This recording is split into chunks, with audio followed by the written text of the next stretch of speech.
Insightful podcasts by informative hosts.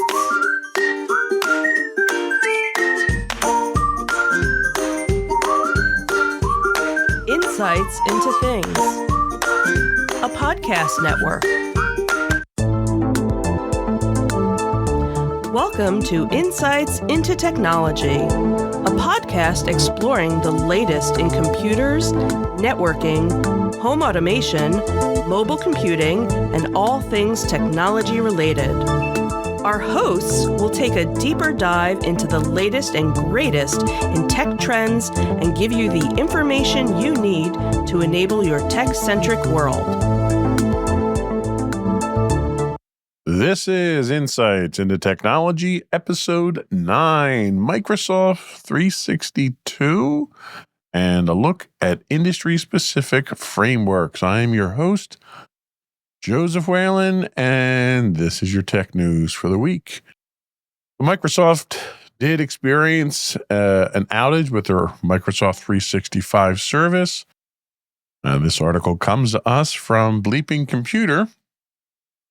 They tell us Microsoft had to grapple with a widespread Microsoft 365 outage, impacting core services like Exchange Online, Microsoft Teams, SharePoint Online, and others, leaving users unable to access tools critical for business operations. The outage, which began on Monday, has also affected connectivity to OneDrive, Outlook, and Microsoft Defender for Office 365. The issue stemmed from a change that led to an influx of retry requests overwhelming server capacity, causing service disruptions. Microsoft has deployed a patch, restarted systems, and reported progress with 90% of affected environments recovering as of Tuesday. However, lingering issues persist, including delayed mail delivery and limited Outlook web functionality. This incident follows a pattern of disruptions, including a major Microsoft 365 outage in July caused by a DDoS attack, raising concerns about system resilience and the reliability of critical cloud infrastructure. Now, I have to say that this one, I don't want to say it hit home for me, but it was one that piqued my attention because my company recently moved over to several services in the cloud with Office 365. We did see some slowdown on the website of things. Fortunately, our email was not disrupted from this, but it brings up the concerns about the implications for business continuity with everyone migrating to the cloud now. These cloud services are becoming more and more favorable targets for attackers. That wasn't the case here. In this case here, this was a mess that Microsoft made them. So they basically DDoSed themselves with this update that they came out with. But it also kind of makes everyone look at their dependency on cloud services at this point. Cloud was supposed to provide us with the resources and the reliable services that you don't tend to get with on-prem solutions all the time unless you have a significant amount of resources, both in the form of hardware and expertise to handle it. The other thing this highlights is a transparency issue with communication. Microsoft's updates through the outage were detailed, but fell short of providing any kind of definitive timelines for recovery. And when your systems are down and your business is non-functional, you need to have some kind of game plan moving forward. Enterprises that rely on the cloud, uncertainty in resolution timeframes becomes a very sketchy thing to have to deal with.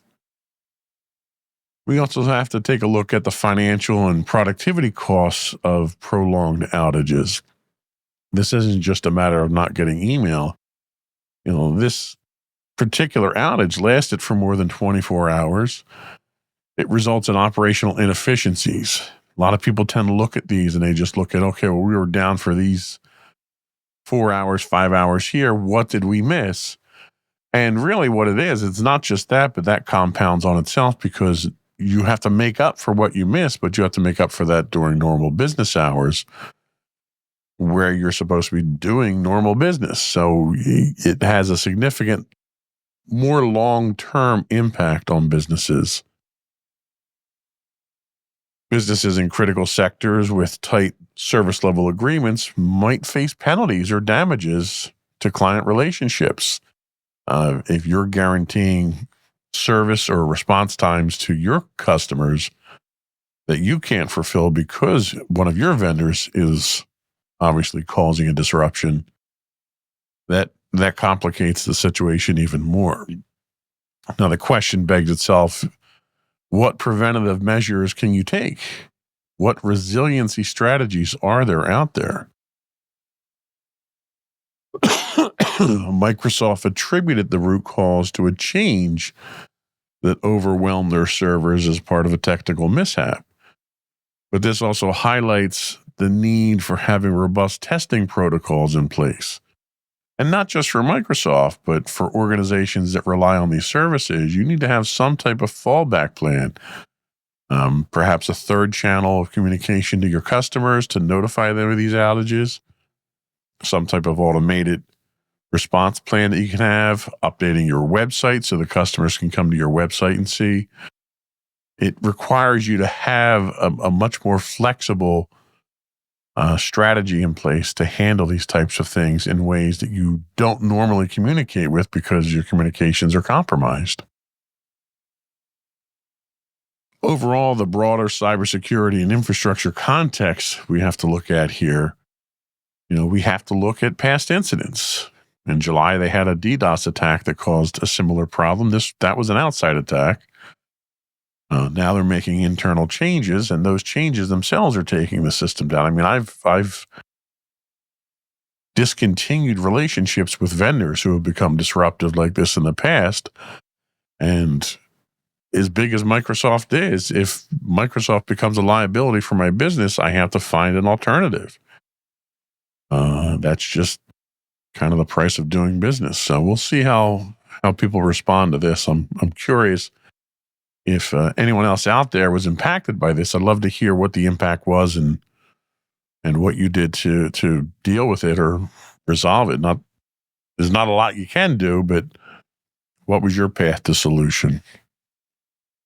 Our next article comes to us from Bleeping Computer, one of our popular sources that we have here, obviously.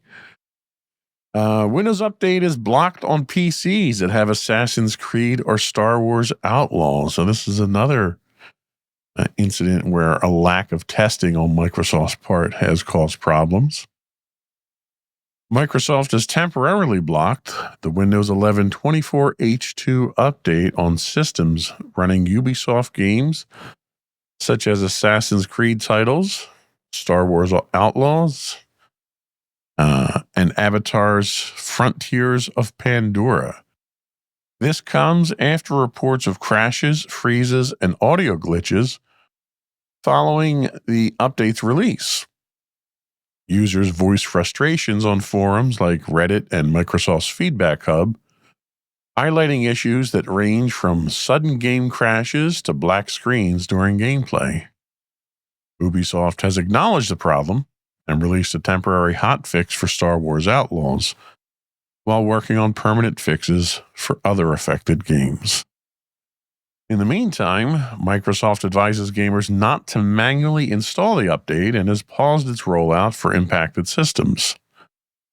Both companies are investigating, aiming to resolve the compatibility issues quickly. So, again, the impact, this obviously is a not necessarily a commercial or enterprise-related computing issue here because it deals with gaming. However, it does highlight the complexities involved with compatibility when you've got very complex operating systems, applications, and programs on the computer. It highlights the complexities of keeping them updated and doing so in a way that they're all compatible with each other. We do software development, some software development at my company, and testing is always the most challenging thing. And I come from and one of the biggest difficulties of testing is regression testing. Regression testing requires a lot of time, a lot of resources, and most organizations don't invest the time or the resources to go through regression testing, or at least not as frequently or as aggressively as they should. But without, regression testing, and even if you do have a comprehensive regression test facility in place, the combinations of, or possible combinations of, application interaction is astronomical at this point in time. There's no way to possibly have all these applications tested across the board for these types of updates. Even in a closed system like Apple, in which the software is curated, the hardware is known, the software itself, the operating system is known. Even Apple runs into situations in which they have compatibility issues. It's just a matter of understanding the limitations that we have in a highly complicated environment right now. You have to do updates. Cybersecurity itself kind of warrants that. So many of our applications and operating systems out there that don't get patched are the first ones to get breached. But there has to be a balance. There has to be a balance between security, feature updates, and system stability. Microsoft got burned on this one here. I think a lot of the problem that we run into with Microsoft these days when they're doing their feature set updates in Windows is we're getting a lot of stuff in the operating system we probably don't really need. And because it's core level functionality, you don't have the ability to uninstall or disable it. Like under no circumstances do 95 or more % of the population need a Linux subsystem in their Windows environment. There's a very small percentage of people who do. And with that in mind, they should be able to install those themselves if they opt for it. Everyone shouldn't get something like that. And they don't want to pick on the Linux subsystem. It's just that one's blatantly obvious. You can say the same thing about Office. There's no reason that I should be able to put computer code into my Office document or my Excel file or something like that. It's just that's not what it's designed to do. And Microsoft products tend to very quickly and very consistently bloat up with all of this. I don't want to say it's useless. I'm sure it's useful to someone. But for the vast majority of people, it's functions and properties that are going to go unused. I think Microsoft needs to be a little bit more diligent in what features they're putting in. And I think what they need to do is put them in as optional whenever possible. Don't force these things. And we're talking about last couple episodes of the podcast about the Microsoft recall. I don't know who asked for that. I don't know who's going to use that or why you would use it. But Microsoft is forcing it down our throat. And I think when they do stuff like that, they make the software and the operating system more complicated, more cumbersome, and more prone to interactive issues with other applications. And I think this is a clear case of that. So we will see if Microsoft gets this sorted out. I'm sure they will in time. If not, I'm sure Ubisoft will probably be patching these things. The last thing they want is to have Microsoft impacting their bottom line. Our next article comes to us from Info Security Magazine. They tell us that the state of New York received a fairly large insurance payout. New York State has reached an $11.3 million settlement with two major car insurance companies, Geico and Travelers, following data breaches that compromised sensitive information of over 120,000 residents. The breaches, attributed to poor cybersecurity practices, exposed driver's license numbers, and led to fraudulent unemployment claims during the COVID-19 pandemic. Investigations by the New York Attorney General and the Department of Financial Services, DFS, found the companies failed to comply with required cybersecurity regulations, including implementing robust controls to protect consumer data. As part of the settlement, Geico will pay $9.7 million and Travelers $1.55 million in penalties, while both companies have agreed to strengthen their cybersecurity measures. This includes developing comprehensive information security programs, improving authentication protocols, and enhancing threat detection and response capabilities. The breaches highlight critical lapses, such as Geico's failure to protect its quoting tools from repeated attacks and Travelers' lack of multi-factor authentication on its agent portal, leaving thousands of residents' data vulnerable to exploitation. And this goes back to what we've been talking about with cybersecurity, is a lot of it is basic common sense. If you follow the basic rules laid out in frameworks and other procedures, you can dodge most of the bullets out there. Poor cybersecurity practices on critical industries have a significant exposure point. The Geico and Travelers breaches highlight how inadequate security measures in critical industries like insurance can lead to widespread fraud and identity theft. And this is what's kind of scary here. We saw this with the national data, where these companies are housing massive amounts of highly sensitive data. And they're not doing it securely. They're not doing it in a way that is standards-based, and they're exposing everyone's information. And while this may be an inconvenience to Geico and Travelers, an expensive inconvenience, although I suspect these fines are insignificant compared to their annual revenue, this could have life-changing implications for the victims of these data breaches. People having their identity stolen, having their credit histories destroyed, and it takes years and years and thousands of dollars to try to repair these things. And Geico and Travelers get a slap on the wrist. This money that they're paying here to New York State, not a penny of that's going to go back to any of the victims. What do the victims get?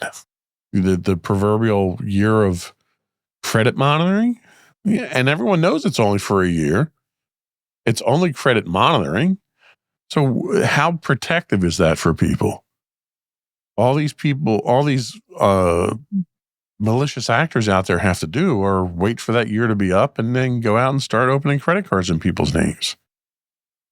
It's something that needs to be taken far more seriously, and the penalties have to be far stricter. And I'm not saying we need to go the route of GDPR and the European standards. I think they're a bit draconian and ridiculous in the breadth and depth of penalties that they have. But if you're going to fine a company, $9 million, $10 million, that money needs to go to the victims. It shouldn't get pocketed by the government. So, but again, it's as simple as following cybersecurity frameworks. How you can be in business, in that kind of critical business, handling that kind of data, and not have some type of industry standard minimum security that you have to abide by and that you're audited on is astonishing to me. But I will say, fortunately, neither of those are my insurance companies, so that's not to say that it won't happen to me at some point in time with my insurance companies or someone else. I just hope that they have more precautions in place. I do, and I'm not a financial advisor, so take this with a grain of salt. But I would recommend, if you're not actively seeking a loan or a mortgage or a new car, that you go to at least two of the three credit bureaus, and put a freeze on your credit. That's really the only protection that you as a consumer can hope for at this point in time to try to arrest some of the damage. We're going to take a little break here, but before we do, I want to take a moment to invite our listening and viewing audience to subscribe to the podcast.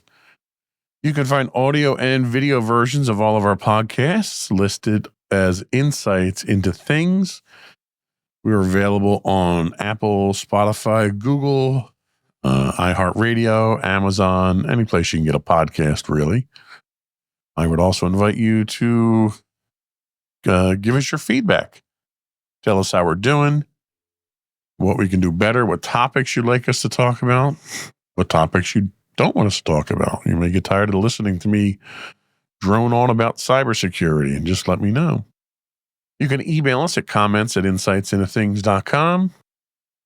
You can call in now and actually leave a voicemail for us. You can call into 856-403-8788. That's 856-403-8788.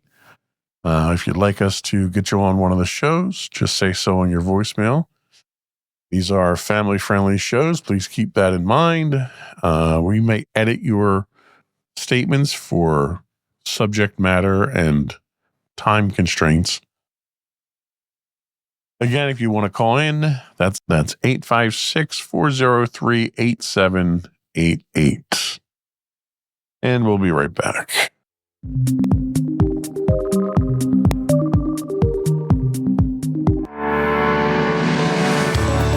Insights into Entertainment, a podcast series taking a deeper look into entertainment and media. Our husband and wife team of pop culture fanatics are exploring all things from music and movies to television and fandom. We'll look at the interesting and obscure entertainment news of the week. We'll talk about theme park and pop culture news. We'll give you the latest and greatest on pop culture conventions. We'll give you a deep dive into Disney, Star Wars, and much more. Check out our video episodes at youtube.com/insightsintothings.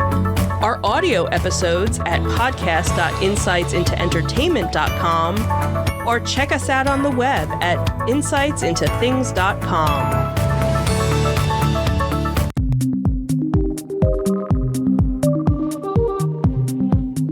Welcome back to Insights into Technology. Next up is an article from the Register. They tell us that Palo Alto Network's firewalls are compromised after a critical security hole has been found. Thousands of Palo Alto Network's firewalls have been compromised as attackers exploit two critical security vulnerabilities in the devices, leading to backdoors, crypto miners, and other malware being installed. Initially, roughly 2,000 devices were affected, but this number was dropped to about 800 after the company released patches earlier this week. The vulnerabilities involve an authentication bypass and privilege escalation that can be chained together for remote code execution via the firewall's management interface. Threat actors reportedly increased exploitation dramatically after a proof of concept exploit went public. When Palo Alto Networks described the scope as, quote, limited, researchers from Wiz and Shadow Server revealed significant malicious activity, including sliver implants and web shells tied to a known command and control infrastructure. The attackers appear to have been leveraging these opportunistically for months. Organizations using affected firewalls are urged to apply patches immediately and monitor for signs of compromise, as the vulnerabilities represent a severe threat to network security. Well, I would say so. So, zero-day vulnerabilities and exploit chains. We'll eventually do a deep dive into this topic here, but it's worthwhile talking about the fact that most breaches today are not single point breaches. They're not a single exploit that's used. Most exploits today are chains of exploits. In this case, the two vulnerabilities, an authentication bypass and a privileged escalation, both represent a severe threat, but when chained together, they actually allow enabling of remote code execution. And a lot of times, the more severe breaches that you see in the news, it's sometimes 2 and 3, 4 and 5 exploits chained together.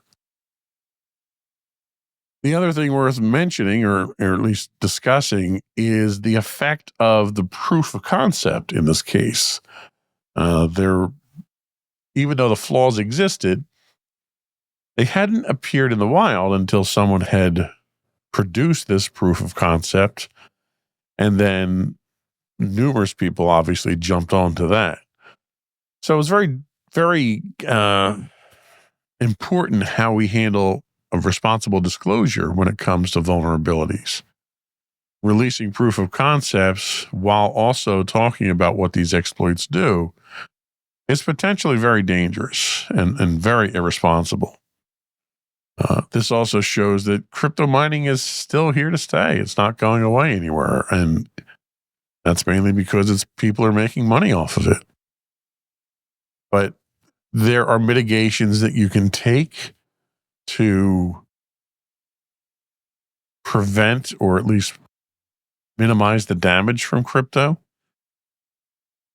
One of the things that we have to keep in mind here also is the role of the vendor. How good are the communication? What are their practices for patching? Palo Alto Network referred to the affected devices as limited, yet external researchers identified thousands of compromised systems. That lack of transparency tends to undermine any kind of trust you would have in this vendor. The companies need to evaluate how your company needs to evaluate how vendors can better communicate during a cybersecurity crisis to maintain that enterprise trust, to ensure effective incident management. I have to apologize. I'm still not 100% recovered from my cold, so my voice is a little rough still. Next up, we have a story from Security Week talking about Interpol taking down over 1,000 cybercrime suspects in Africa. Interpol's Operation Serengeti has marked a major crackdown on cybercrime across Africa, resulting in the arrests of 1,006 suspects and uncovering nearly $193 million in financial losses linked to ransomware, business email compromise, digital extortion, and scams. Conducted in partnership with Afripol, the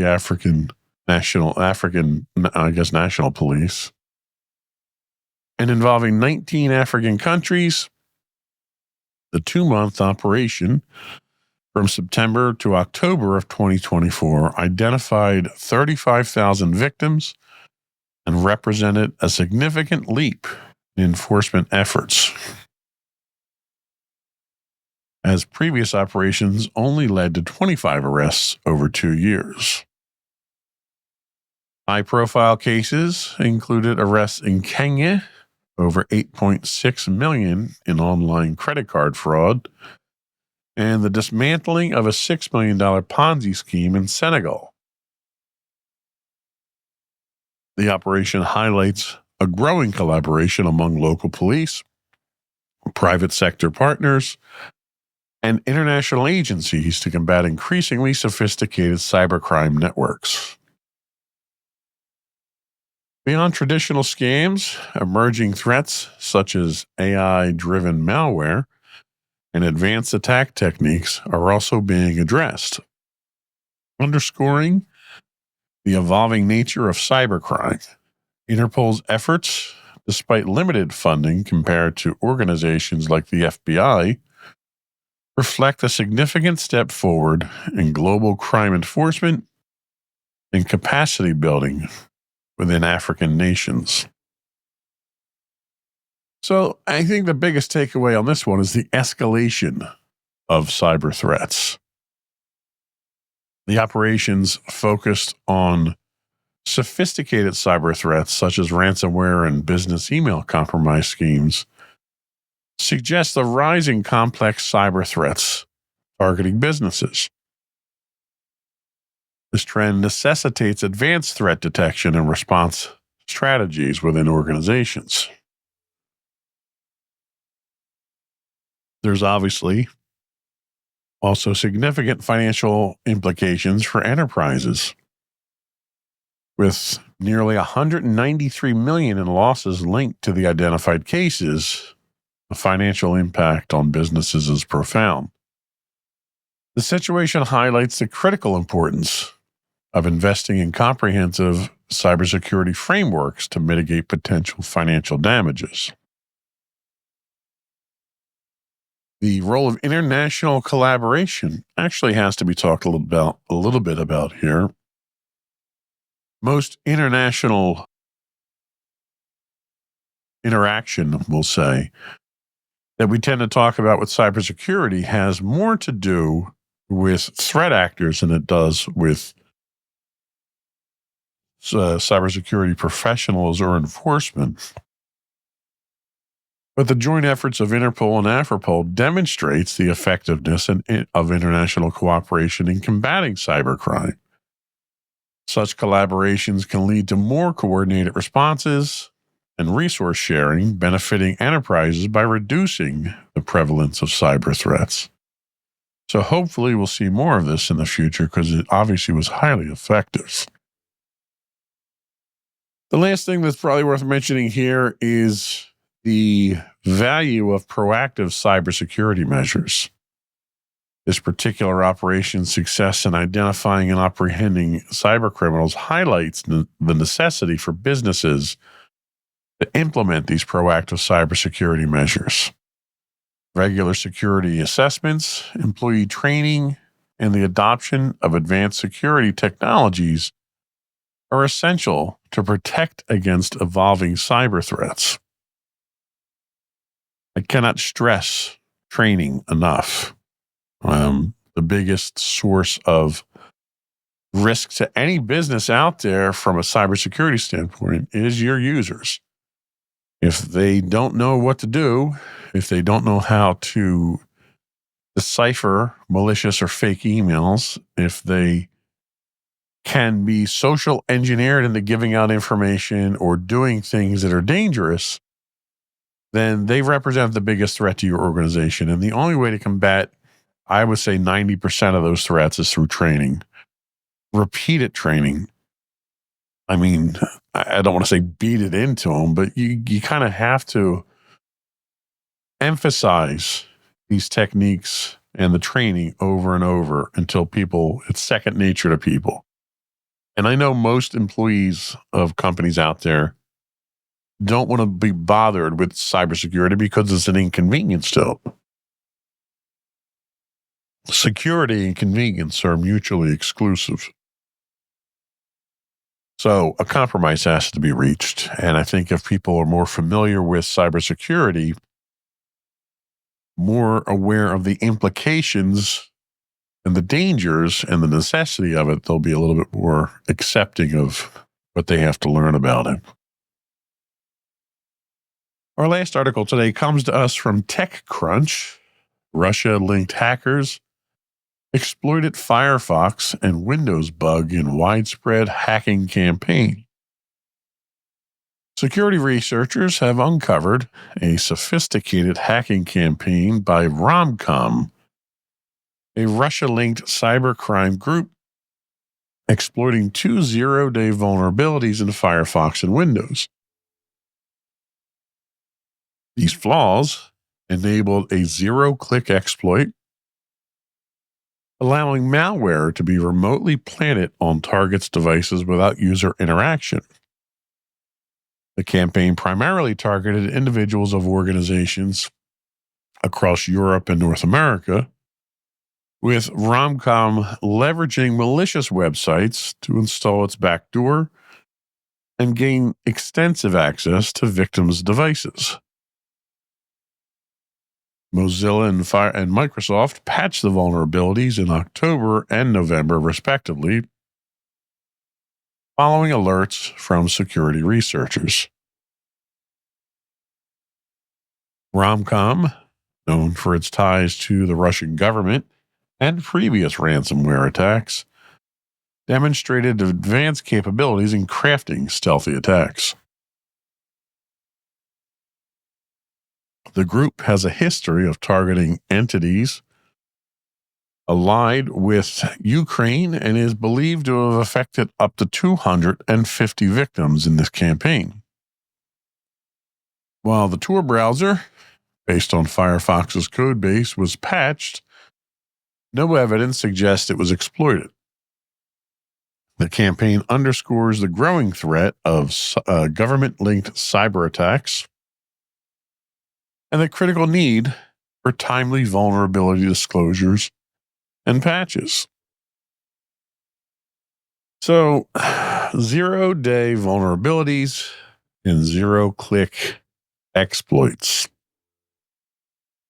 The exploitation of zero-day vulnerabilities in Firefox and Windows showcases how attackers are leveraging unpatched software flaws to deploy these zero-click exploits, which require no user interaction.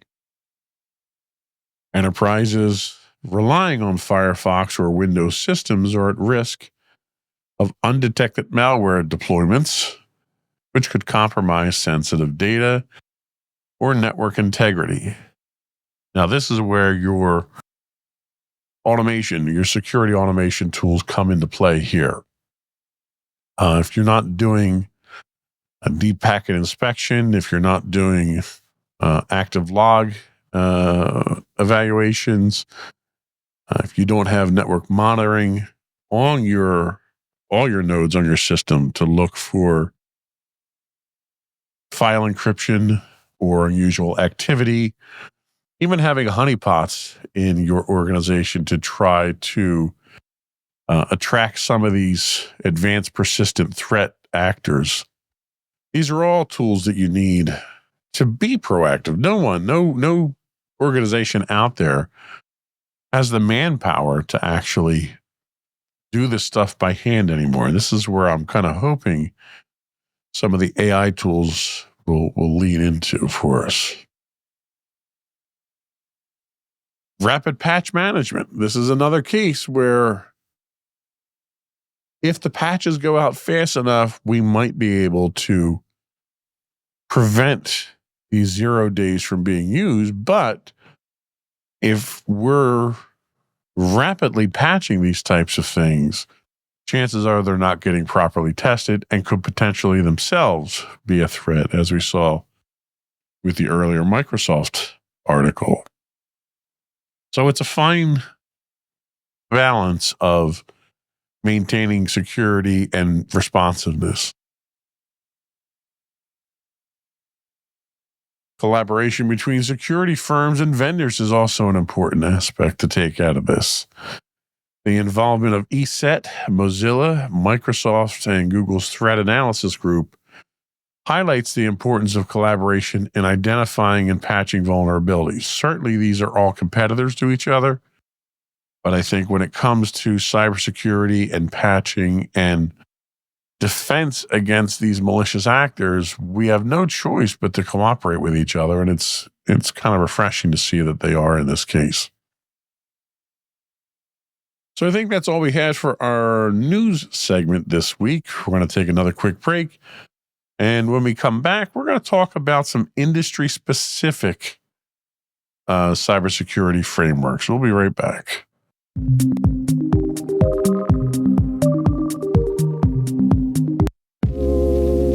Are you tired of your favorite gaming podcast finishing with a play? Oh, no! Well, check out No Credits Rolled, where we play the games but rarely finish them. How's it going, folks? I'm Sam Whalen, your friendly host at No Credits Rolled, the ultimate gaming podcast, where we dish out the latest scoops and reviews on all your beloved video games. Hey, listen! Not only that, but we spice things up with some guest interviews and even give you, yes, you, a chance to have your say. Tune in every other week for a fresh dose of No Credits Rolled, available on all major podcast platforms, and hit us up on social media at No Credits Rolled. So why wait? Let's dive into the gaming world together, where finishing games is optional, but the fun is guaranteed.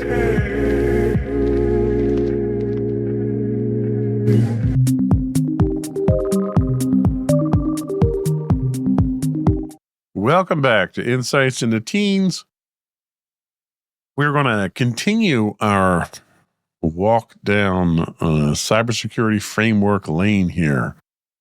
So today we're going to talk about a couple of industry-specific frameworks out there in this part two. The first is going to be the PCI DSS framework, which governs cybersecurity in the payment card industry. And then we'll talk about HIPAA. Now, I know a lot of people out there associate HIPAA with health insurance, which it is. When most people think of HIPAA, though, they think of the array of documents that you have to sign every year, basically allowing people to see your records. However, there is quite an extensive cybersecurity framework associated with HIPAA as well, which is what we're going to talk about today. These illustrate two different philosophies towards cybersecurity, which is why I think it's worth talking about these together in this case here. So, PCI DSS is the payment card industry data security standard. It's a set of security guidelines established to protect credit card data, obviously. With the widespread use of credit card and debit cards for purchases, it's essential to safeguard cardholder information from unauthorized access, fraud, or data breaches.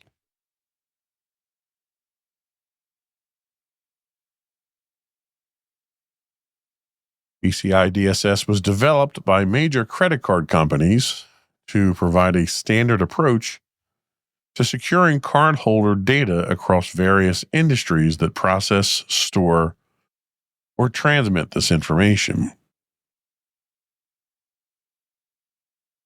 Compliance with PCI DSS is mandatory for businesses that handle credit card transactions, ensuring that customer data is protected and financial transactions are secure.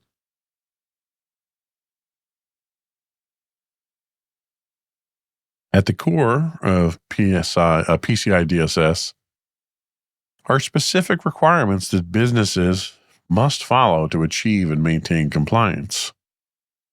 These requirements outline essential practices, such as establishing secure network systems, implementing strong access controls, and monitoring network activity to detect any unusual patterns.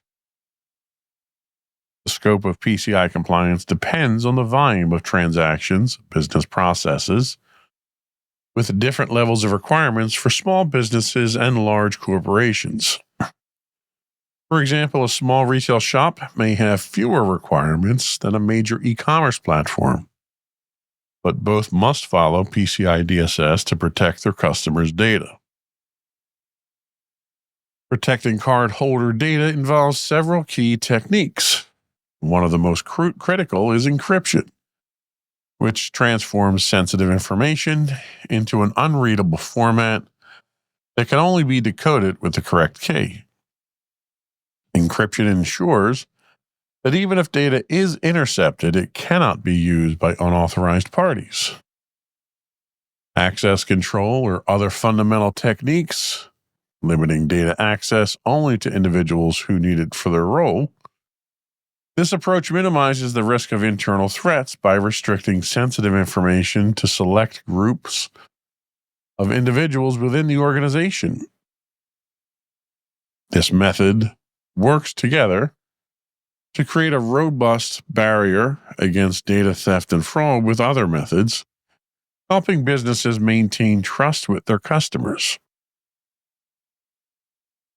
PCI DSS standard is updated periodically to address emerging security challenges. The latest version, PCI DSS version 4, introduces new guidelines and revisions that respond to modern threats and technological advancements. For example, version 4 emphasizes continuous monitoring and validation processes, encouraging businesses to proactively manage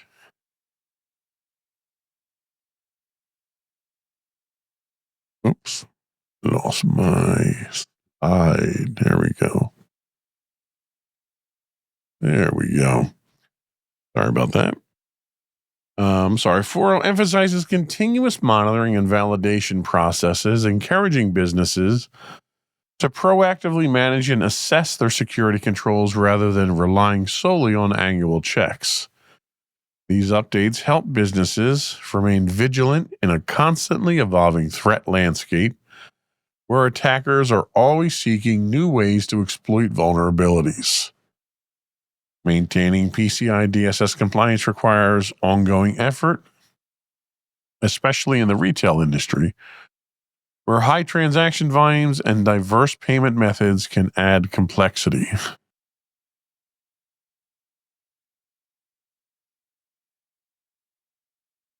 Retailers must conduct regular audits to ensure they meet PCI requirements and address any potential gaps in their security measures. Compliance audits are thorough evaluations that check whether the business is following PCI standards, providing an opportunity to identify areas of improvement. By prioritizing compliance and taking a proactive approach to security, retailers can protect customer data and reduce the risk of costly data breaches. Now, PCI also has a number of standards that have to be met outside of the cybersecurity realm as well. It's a very comprehensive framework itself that governs the hardware that you're processing credit cards on, how you transmit that data, how you store that data, what data you can collect. There's a number of different things associated with PCI DSS. So if you're dealing with it from a cybersecurity standpoint, understanding all aspects of it really is a requirement. The next framework we're going to talk about is the HIPAA, Health Security and Privacy. The Health Insurance Portability and Accountability Act, HIPAA, security and privacy rules are essential regulations designed to protect patient data, particularly as healthcare information becomes increasingly digital. These rules provide a framework to ensure that healthcare providers, insurers, and other related organizations handle patient information responsibly and securely. The goal is to safeguard protected health information, or PHI, which includes any personal data that could identify an individual from unauthorized access and misuse. Compliance with HIPAA is not optional for organizations that deal with patient data. It is required by law to protect the privacy of individuals and maintain trust in the healthcare system.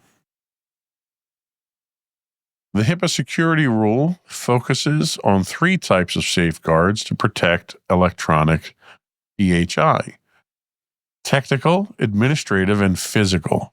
So again, it's a comprehensive framework that isn't just for cybersecurity, but it covers all facets of securing this information. Technical safeguards involve using technology to protect data, including encryption, secure access controls, and activity tracking. Administrative safeguards cover policies and procedures that manage how employees access and handle patient information, such as employee training programs and access authorization processes.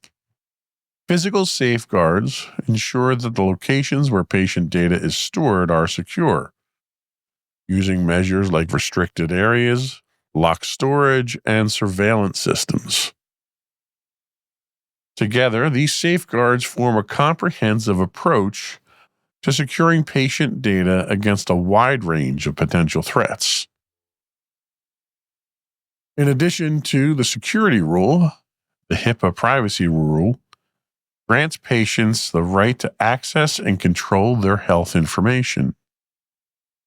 This rule establishes that patients can review their medical records, request changes if they find inaccuracies, and decide how their information is shared.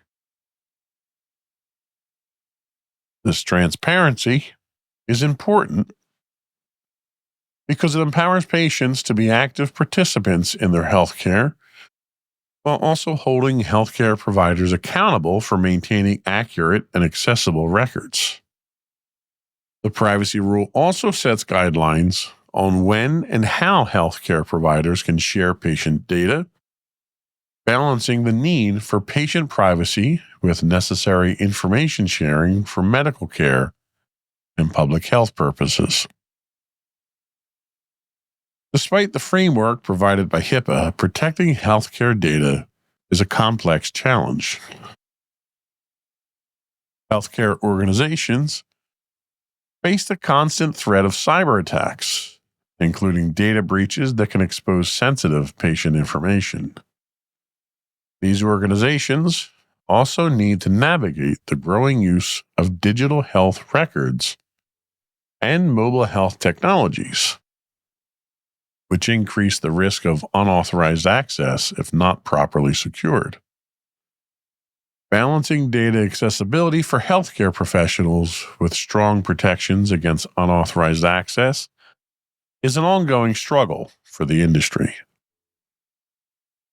A case study on healthcare organizations' experience with HIPAA compliance breach can provide valuable insights into these changes.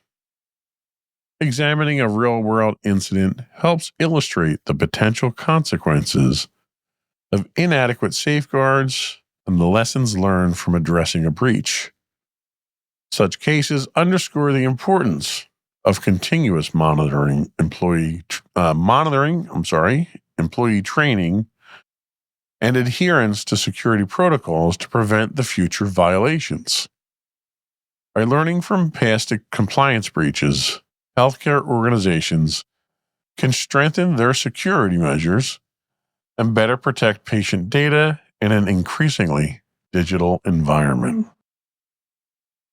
So that's HIPAA and PCI in a nutshell. I think that's about where we're going to stop for today's deep dive. In our next episode, we'll take a look at the NIST cybersecurity frameworks, 853 and 171. I should know that one. That's the one that might have to be compliant with. So that's it for today. Before we do go anywhere, I want to take a moment to once again invite our listening and viewing audience to subscribe to the podcast. You can find us listed as insights into things pretty much anywhere you can get a podcast these days. I would also invite you to check us out on social media. You can find us on X or Twitter at twitter.com/insights_things. We are on Facebook at facebook.com/insightsintothingspodcast. You can find us on Instagram at instagram.com/insightsintothings. We do stream 5 days a week on Twitch at twitch.tv/insightsintothings. Feel free to email us, give us your feedback, tell us how we're doing. You can email us at comments@insightsintothings.com, or you can call our voicemail line, leave us a message, and if you'd like, we can get you on the show. That is 856-403-8788. That's 856-403-8788. Again, we are a family-friendly network, so please keep that in mind with any messages that you leave. That number again is 856-403-8788. That's it. Another one in the books.